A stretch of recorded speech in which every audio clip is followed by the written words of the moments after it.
So an aspect of trade wars that a lot of economists don't often consider is the geopolitical objectives or geopolitical gains from these trade wars in specific regions. For example, the ASEAN region in the US-China trade war. So you can see the objectives of these three players here, namely the USA is to maintain influence, China is to gain influence, and ASEAN is to continue to have growth and stability within these regions. And as such, using game theory, we are able to properly define these into three separate players with three different objectives. So both countries end up weaponizing trade, with the US first putting taxes on goods produced in China and other measures, of course, and China doing the exact same thing in response. Now, these, by the way, are called tariffs.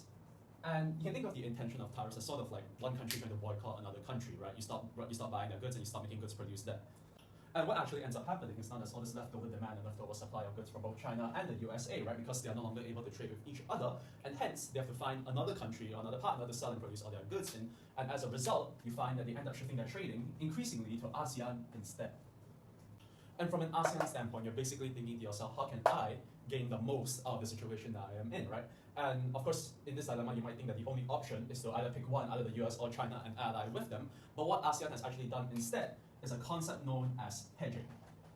And hedging is essentially ASEAN telling both the USA and China, hey, look, I want to work with you, but I don't want to work exclusively with you. I want to be able to work with others as well. And basically, you now end up in a situation where, as ASEAN, you can basically imagine yourself as this person, right, balancing on this tightrope. You fall on one side, you end up losing China, you fall on the other, you end up losing the USA.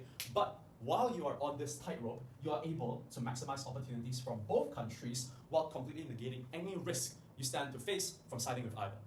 And you can take a look at the trade data to see the effectiveness of hedging, right? From 2013 to 2023, trade from both the China and USA total increased by 96%, with China leading, while in terms of investment, the USA ended up leading with both totaling over a 436% increase. There are some key risks involved, though. Most importantly is the potential for ASEAN, which itself is made up of many countries, to split itself down the middle if forced to choose a side.